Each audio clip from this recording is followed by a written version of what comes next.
हमारे देश में मेंटल के साथ में एक ऐसा मानसिक, जिसे कहते हैं मानसिक चीज बोलेंगे, एक स्टिग्मा सा लगा हुआ है। लोग नहीं इसको एक्सेप्ट करते और सोचते हैं कि लोग इसको पागल बोलेंगे। तो ये ठीक नहीं है। कभी ना कभी किसी के साथ में प्रॉब्लम छोटी मोटी होती है तो उसको एक्सेप्ट करें, उसको रिकॉग्नाइज करें और हिचकिचाहट नहीं होनी चाहिए डॉक्टर्स के पास जाने के लिए। तो ये एक बहुत वाइड रेंज है। सिर्फ ये नहीं है कि सड़क पे चलता हुआ आदमी पागल है, उसको पढ़ के वो बिना कपड़े के घूम रहा है, उसको पागल बोलेंगे। ये आपकी जो प्रॉब्लम है, राइट फ्रॉम की नींद न आना, बेचैनी होना, ज्यादा परेशान सा होना, कुछ इस टाइप की जो चीजें ना, पाल्पिटेशन है, पसीने ज्यादा होना, कुछ चीजें, या डिफरेंट सिचुएशंस पे लोगों के साथ में आपका इंटरेक्शन कम है, तो बहुत सारे फैक्टर्स हैं। वो सब चीजें भी एक वेरिएशन है जो कि माइल्ड से लेके सीवियर कंडीशन के बीच में।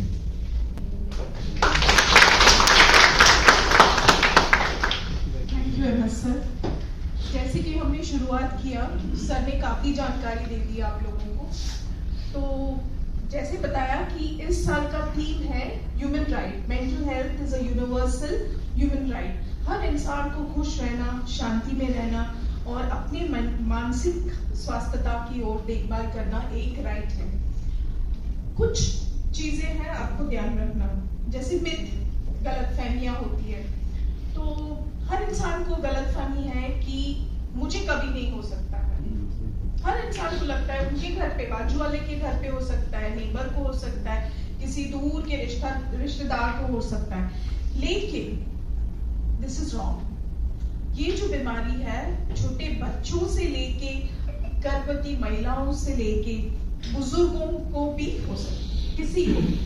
इंडिया में 6.5% of Indians are suffering from some or the other mental illness. हो सकता है एंजाइटी, हो सकता है काम में मन नहीं लगता है, या किसी जो चीज याद रखनी चाहिए जल्दी जल्दी से हम भूल जाते हैं। छोटी सी बात पे हमें गुस्सा आ जाता है या फ्लेयर अप हो जाते हैं, चिड़चिड़ापन हो जाती है, हमें कभी याद भी नहीं रहता कि किधर क्या करना है, डायरेक्शंस नहीं होती है। इसके साथ साथ कभी ऐसे लगता है कि जिंदगी में कुछ रहा ही नहीं, उम्मीद छोड़ देते, यहाँ तक कि सुसाइडल या मरने के ख्याल भी आ जाते, यानी कि नेगेटिव थिंकिंग। इन सब चीजों में अगर आपको पता लगे कि कोई भी ऐसे है जिनको ऐसी सिचुएशन से गुजर रहे, जरूर उनको मदद करें, जरूर उनको आगे डॉक्टर के पास लेके जाइए काउंसलिंग के लिए या दवाइयों के लिए, या उनके परिवार वालों को एटलीस्ट बता दीजिए कि इनको मदद की जरूरत है। कुछ बीमारियां होती है जैसे घबराहट होना, सीने में दर्द लगना, चिड़चिड़ापन होना, एंजाइटी फील करना, डिप्रेशन हो जाना, या स्किज़ोफ्रेनिया जो होते हैं अलग तरीके से होता है। लोगों को शक हो जाती है कि मेरे खाने में कुछ डाल दिया है, या लोग मेरे बारे में बात कर रहे हैं। इन सब बीमारियों को एक ट्रीटमेंट होता है और ठीक भी हो जाते हैं पेशेंट्स। इसके साथ साथ होते हैं जैसे बच्चों की जो बीमारी है, आजकल जो मानसिक बीमारी है बिटवीन द एजेस ऑफ 14 साल से शुरू हो जाती है। जैसे कि बचपन में बहुत सारी ऐसे घटनाएं होती है जो बच्चे शेयर नहीं कर पाते, या किसी ने उनको गैर टच किया, या उनका गैर फायदा उठाया, या उनका टीजिंग किया है। इन सब से इमोशनल हर्ट हो जाती है। घर में ही कभी कभी हम बच्चों को बोल देते तो बिल्कुल गधा है, लेकिन उसका रिस्पेक्ट जो है, सेल्फ रिस्पेक्ट को हर्ट हुआ है, और ये बच्चे बहुत साल तक याद रखते हैं कि मम्मी ने मुझे ऐसे कहा था। तो हमें हमेशा ख्याल रखना है कि हम किस से कैसे बातें करें, ताकि उनको आगे जाके इसके कारण ना कोई इमोशनल या कुछ ट्रॉमा ना हो। बहुत सारे बच्चे ऐसे भी आए हैं जिनको अपनी ही लाइफ में रहते हैं, ऑटिज्म उनको बोलते हैं, वो रियलिटी टच नहीं है। वो जानते हैं मदर फादर है, लेकिन उनको वो इमोशंस नहीं है मम्मी पापा के साथ। बहुत सारे बच्चे ऐसे हैं जो पढ़ने में तेज है, लेकिन उनका इंटरेक्शंस आउटसाइड वर्ल्ड में नहीं है। तो अलग अलग तरीके की बीमारियां होती है बच्चों के लिए। इसी तरह से जैसे टीनेज बच्चे होते हैं, अलग स्टेज भी गुजर रहे कि उनका टीनेज बचपन से, अभी बचपना कम हुआ है, बंद हो गई, बचपना से आगे बढ़ रहे हैं, मैच्योर हो रहे हैं, तो उनके शरीर में काफी चेंजेस आ जाते हैं। तो उनको वो एक्सेप्ट करना, या ऑपोजिट जो जेंडर है, मेल्स को फीमेल्स को देखना, उनके अंदर जो चेंजेस आ जाते हैं उन सब में, या बहुत सारी उनके अंदर वायलेंस की चिड़चिड़ापन, वायलेंट होना, ये सब आ जाते हैं। तो इस सब के लिए काउंसलिंग बहुत ही इम्पोर्टेंट है, और ये माँ बाप ही जान सकते हैं कि मेरे बच्चे में कुछ फर्क आ गया है, इसे कुछ मदद की जरूरत है। अगर वो नहीं कर सकते टीचर के पास, हर स्कूल में एक काउंसलर भी होता है आजकल। तो ये रही टीनेजर्स।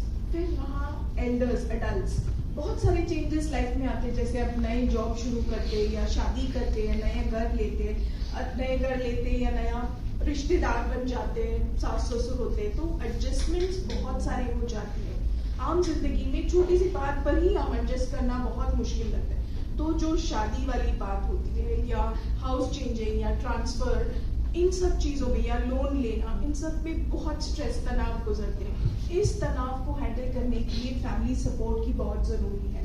तो फैमिली आपको सपोर्ट करेंगे जब आप ही खुश रहोगे, आप उनके साथ शेयर करोगे। बहुत कुछ चीजें जेंटलमैन आदमी को लगता है कि नहीं शेयर नहीं करना, उनको क्यों टेंशन देना। इसमें क्या होता है कि बहुत सारी बदलाव पर्सनालिटी में आ जाते हैं। हम सब अंदर बॉटल करते हैं और फिर बाहर कुछ बताते नहीं है, और ऐसा लगता है कि लेडी को समझ जाना चाहिए कि ऐसी ऐसी प्रॉब्लम्स हैं। नहीं होता है, आपको एक्सप्रेस करना बहुत जरूरी है। जब तक हम बताते नहीं हैं, फीलिंग्स आपकी शेयर नहीं होती, तब तक आपको सहारा भी नहीं मिलेगा। तो मानसिक स्वास्थ्यता कैसे, कुछ टिप्पणियां, कुछ टिप्स मैं देती हूँ आपको कि आपको कैसे आप मेंटली स्टेबल, कैसे आप मेंटली हैप्पी रह सकते हैं। First and foremost is planning. Life में बहुत कुछ हम प्लान करते हैं। छुट्टियां आ गई तो हम प्लान करते हैं कि कैसे, कौन सी पेटी लेनी है, क्या खरीदना है, कैसे जाना है, टिकट्स बुक करते हैं। इसी तरीके से अपने आप को लाइफ में भी हमें प्लान करना है और खुद के लिए टाइम निकालना है। के लिए 25 मिनट्स टू 30 मिनट्स खुद के लिए रोज निकालो टाइम। उसमें थोड़ा मेडिटेट करना, सुबह उठ के 5 मिनट के लिए सिर्फ आंखें बंद करके ध्यान में बैठो और कुछ नहीं करना है। Just close your eyes and sit for 5 minutes. इसमें बहुत शुरुआत में बहुत सारे ख्याल आएंगे, आज दूध वाला आएगा, इससे फोन करना है, ये करना है काम, वो करना, कोई बात नहीं। जैसे आप कंटिन्यूअस रखोगे मेडिटेशन, देन ऑल थॉट्स आपके डाइल्यूट हो जाएंगे, आपको फिर क्लैरिटी आ जाएगी। Just do that, just divine power पे आपको सोचना है and close your eyes for 5 minutes. Second है ग्रैटिट्यूड। हमें हर वक्त खुश रहना है कि आज आपने, कितने सारे लोग घर से निकले, पता नहीं कौन खाना खाया कि नहीं, वापस घर जाएगा कि नहीं, हम स्वस्थ है, हम यहाँ बैठे, काम पे आए, ड्यूटी कर रहे हैं, हमारी माइंड ठीक है, हाथ पैर ठीक है। You have to be grateful for your life, right. तो ग्रैटिट्यूड से हमारे अंदर जो हॉर्मोन्स होते हैं ना, वो हमें और भी खुशियां महसूस होता जाती है, इससे हमारा लाइफ और भी क्लियर हो जाता है। थर्ड, हमने प्रिपेयर किया लाइफ में, लेकिन अगर हम प्रिपरेशन ही करते रहेंगे तो शरीर के लिए जो चाहिए एनर्जी, वो होता है पौष्टिक आहार, रेगुलर डाइट, वो भी नरिशमेंट हमें फ्रूट्स, वेजिटेबल्स, नॉर्मल और नेचुरल ऑर्गेनिक चीजों से मिलती है। रेडी वाले से खाए हुए दही वड़ा और बड़ा सांभर, इन चीजों से नहीं मिलती। जो घर का खाना है उसी में हमें सब कुछ, vitamin, minerals, carbohydrates, healthy proteins, fats सब मिल जाती है। रेगुलरली हमें 3 से 4 लीटर पानी भी पीना है। इसके साथ साथ 7 आवर्स, कम से कम मिनिमम 7 आवर्स ऑफ स्लीप, नींद बहुत जरूरी है। क्या आप सब सोते हो 7 घंटे के लिए? सोने से 2 घंटे पहले टीवी और मोबाइल भी बंद करना, राइट? तभी आपको अच्छी नींद आ जाएगी। नहीं तो टीवी और रात नींद में आपको वही, राम ने इससे ये कहा था, वो टीवी वाली सीरियल चलती रहेगी, वहां पर आपका फिक्र रहेगा। तो 2 घंटे पहले टीवी मोबाइल बंद करना है। Next is exercise. At least 45 minutes आप एक्सरसाइज करो। जितना वॉकिंग, ब्रिस्क वॉकिंग करोगे, साइकिलिंग करोगे, दौड़ लगाओगे, उतनी आपकी कार्डियक एक्टिविटी अच्छी रहेगी। आजकल हार्ट के प्रॉब्लम्स जो होते हैं, साइलेंट हार्ट अटैक्स, वो भी जिम जाने वाले लोगों को कौन सी एज में, बिटवीन द एज ऑफ 35, इतनी यंग एज में हो रहे। क्यों? क्योंकि जो कोविड ने किया है, कोविड के जो साइड इफेक्ट्स होते, थोड़े बहुत कार्डियक एक्ट में हार्ट में काफी चेंजेस लेके आए। तो इसके लिए एक्टिव रहना बहुत जरूरी है, not just brisk but all over activity, जैसे health wise, mentally, physically and spiritually. और सोशली भी आपको फ्रेंडशिप, जैसे सर ने बताया कि हम ग्रुप पे संगत में रहते हैं तो खुश बातें करते, खुश रहते, हंसते। इससे क्या होता है, हमारे अंदर जो hormones, happy good feel good factor हमें आ जाती है, और इसके कारण हम काम भी बराबर कर लेते हैं, घर जाते हैं, घर में भी खुशियां रहती हैं। अगर हम हमेशा अकेले रहते हैं, किसी से बात नहीं करते, चिड़चिड़ापन है, तो कोई हमसे हमारे साथ बात ही क्यों करेगा? This spreads negativity. Next is सकारात्मक सोचना। बहुत सारी चीजें हमारी नेगेटिव थिंकिंग की वजह से होती है। सो अगर हम सकारात्मक सोच सकते हैं, पॉजिटिव थिंकिंग कर सकते हैं, इसमें हमारी प्रोग्रेस भी हो जाएगी। और ये कैसे करना है? पॉजिटिव थिंकिंग के लिए बहुत सिंपल है, 2-3 सेंटेंसेस आप लिख लीजिए और जब भी हो आपको याद आए पढ़ लेना। अगर नहीं होता है तो रट्टा मारो और 21 डेज में अपने आप फिर आ जाएगी। Nothing, I am blessed, I can do it, मैं कर सकता हूँ, मेरे अंदर ताकत है, मैं हर चीज में मुझे अच्छा ही दिखाई देता है। सिंपल, जो आपकी लाइफ की सेंटेंसेस आप खुद बनाइए और उसको रिपीट कीजिए। जब भी आप कुछ काम करने जाए, अगर माइंड में नेगेटिव थॉट आ जाए, उसको इमीडिएटली ऑपोजिट थॉट से रिपीट करना है, चेंज है। तो सोच बदलने से काफी कुछ चेंजेस लाइफ में आ जाएगी। Next and most important is हमारी टाइम कैसे हम बिताते हैं।